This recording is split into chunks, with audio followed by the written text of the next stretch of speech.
आप जानते हैं कि फुल क्रीम मिल्क में सिर्फ 4 से 6% ही फैट होता है। इसका मतलब 1 लीटर प्योर घी के लिए कम से कम 20 से 25 लीटर दूध लगता है। इसके आधार पर आप खुद पता लगा सकते हैं कि बाजार से आप जो घी खरीद रहे हैं वो कितना प्योर है। किमोज किचन घी बनाने के लिए न तो इम्पोर्टेड बटर ऑयल का इस्तेमाल करता है, ना ही क्रीम ब्लेंड्स का। किमोज किचन का वादा है कि कभी भी अपना घी बनाने के लिए आसान और सस्ती मेथड्स का इस्तेमाल नहीं करेंगे। आपको हम बिलोना मेथड का 100% प्योर और A2 घी ही देंगे, वो भी किफायती दामों में। ऑर्डर करने के लिए दिए गए नंबरों पर संपर्क करें। महाकुंभ पर सबकी खामोशी, सरकार और मीडिया ने की दोगलेपन की हदें पार।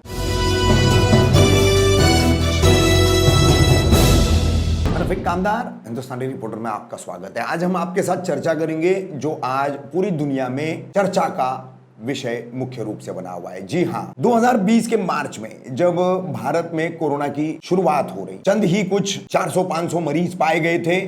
उस दौरान जनता कर्फ्यू, उसके बाद लॉकडाउन, और ऐसे में ही कोरोना के सुपर स्प्रेडर यानी कोरोना संक्रमण को तेजी से फैलाने का ठीकरा फोड़ा गया था दिल्ली के तबलीगी जमात के निजामुद्दीन मरकज पर। चाहे दिल्ली सरकार हो, चाहे केंद्र सरकार हो, इशारों में, संकेतों में, हर तरफ से, और उसको खुलेआम जो है गोदी मीडिया के नाम से जितने चैनल मशहूर हैं, उन सब ने हवा दे करके इतना प्रोपेगेंडित किया था, इतना उसको बढ़ावा दे करके बताया था।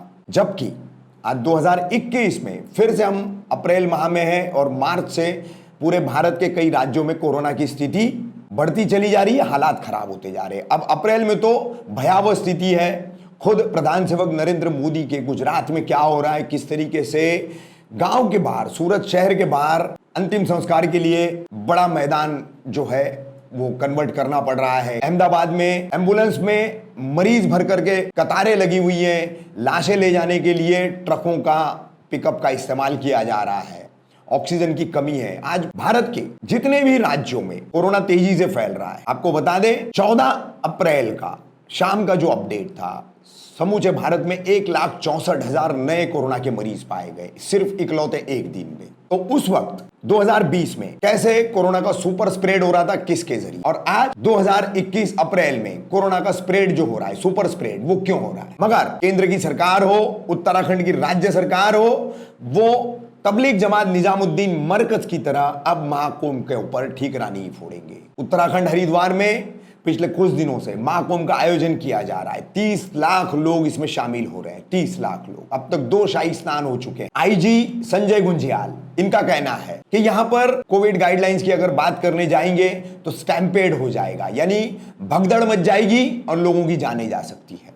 भले कोरोना गाइडलाइन वहां फॉलो न हो, उसका पालन न किया जाए, उसके चलते, कोरोना के चलते आने वाले भक्तगण, आस्था प्रेमी भले ही उसका शिकार हो जाए, मगर भगदड़ नहीं होनी चाहिए और स्टैम्पेड नहीं होना चाहिए और लोग नहीं मरने चाहिए। अगर ऐसा हम करते तो ऐसा हो जाएगा, ऐसा आईजी रैंक के अधिकारी का कहना है। टेस्ट भी जो है, उनका कहना है कि इतनी भीड़ में टेस्ट जो है एक्यूरेसी के साथ, एंटीजन बॉडी टेस्ट जो होता है वो संभव नहीं है। हम आपको बता दें कि किस तरीके से विज्ञापन भी दिए गए हैं उत्तराखंड सरकार द्वारा महाकुंभ के मेले को लेकर, लेकिन महाकुंभ की इस भीड़ पर कोई बोलने तैयार नहीं है। इस पर कोई चर्चा नहीं हो रही है, कोई डिबेट नहीं हो रहा है। किसी भी एंकर द्वारा, किसी भी टीवी पर, न्यूज चैनल पर कोई चर्चा नहीं, कोई विषय नहीं, कोई सब्जेक्ट नहीं, क्योंकि बात अब आस्था की है। तो आस्था सभी की होती है जनाब। बहरहाल हम आस्था पर नहीं बात करेंगे। बात हमारी जो है वो आज भारत में कोरोना के कारण जो हालात है, किसी भी राज्य को आज आप उठा करके देख लीजिए, कर्नाटक हो, पंजाब हो, दिल्ली हो, महाराष्ट्र हो, मध्य प्रदेश हो, राजस्थान हो, सब जगह कोरोना बढ़ता चला जा रहा है। नाइट कर्फ्यू लगाए जा रहे हैं, अलग अलग तरह की पाबंदियां लगाई जा रही है। स्कूल के एग्जाम, सीबीएसई बोर्ड के एग्जाम, 10th और 12th के बोर्ड एग्जाम कई जगहों पर जो है पोस्टपोन किए गए, रद्द किए गए हैं, और ऐसे में फिर भी महाकुंभ जारी है। तो क्यों नहीं, सरकार भी इस पर बोल रही है।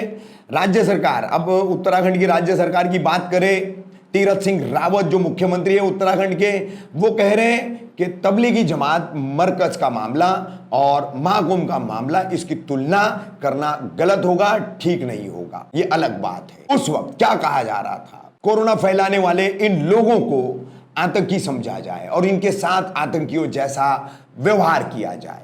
समुदाय विशेष को निशाना बना करके इस तरह की उस वक्त की टिप्पणियां कई नेताओं ने की, कई चैनलों ने की, कई चैनलों के एंकरों ने की, स्वयं घोषित राष्ट्र प्रेमियों ने की, स्वयं घोषित राष्ट्रवादियों ने की। मगर आज ये तमाम चुप क्यों है? सबसे बड़ा सवाल है, सबसे बड़ी बहस आज इस पर होनी चाहिए, मगर किसी तरह की कोई बहस इस पर नहीं होती नजर आ रही है। कोरोना का स्प्रेड इस दौरान इतना बढ़ गया है कि पूरी मेडिकल व्यवस्था, पूरी हेल्थ व्यवस्था जो है वो लुंज पुंज हो गई है, लाचार सी नजर आ रही है। ऑक्सीजन की कमी एक के बाद दो, दो के बाद तीन, तीन के बाद उसके आगे आगे ऐसे कई राज्यों में बढ़ती चली जा रही है और ऑक्सीजन की कमी के कारण मरीजों की मौतें लगातार होती जा रही है। उसके बावजूद महाकुंभ पर बात नहीं। क्यों? वेंटिलेटर्स नहीं मिल रहे, बेड्स नहीं मिल रहे, मरीजों को अस्पताल में जगह नहीं मिल रही है। खुद गुजरात के अस्पतालों के वीडियोस आप देखेंगे तो आपके होश उड़ जाएंगे। जमीनों पर लेटे पड़े हैं, गाड़ियों में जो है ऑक्सीजन ले रहे हैं, मगर बेड नहीं मिल रहा है। यह हाल महाराष्ट्र में भी है, यही हाल राजस्थान, मध्य प्रदेश में भी हो रहा है। उत्तर प्रदेश में भी अब संक्रमण इतना बढ़ चुका है, जो कि उत्तराखंड को लग करके, ये उत्तर प्रदेश का एक अंग रहा है उत्तराखंड, उसी को विभाजित करके उत्तराखंड नया राज्य बनाया गया है उत्तर प्रदेश से अलग करके। तो अब ये स्थिति है, सच्चाई है, तस्वीर है कि तेजी से कोरोना के मरीज हर राज्य में बढ़ रहे हैं और कई राज्यों के लोग महाकुंभ में गए हैं। अखाड़ा के कई लाख साधु यहां आए, अलग अलग राज्यों से आए हैं। आम भक्तगण गए हैं, आम भाविक गए हैं, श्रद्धालु गए हैं और रोजाना लाखों की तादाद में यहां पर गंगा में डुबकी लगाई जा रही है। शाही स्नान तो जो है वो क्या कहें, इसमें लाखों की इकट्ठा भीड़ होती है। तो क्या इससे कोरोना नहीं फैलेगा, सुपर स्प्रेड नहीं होगा?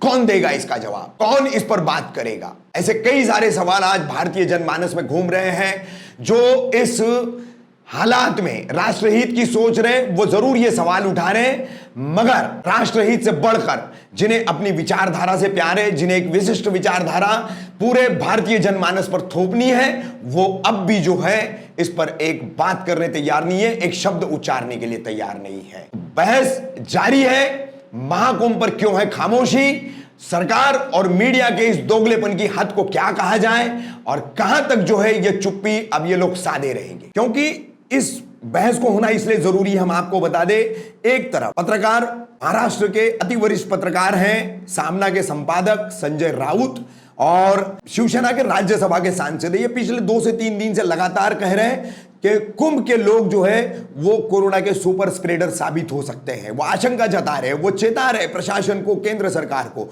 मगर उनकी नहीं सुनवाई हो रही है।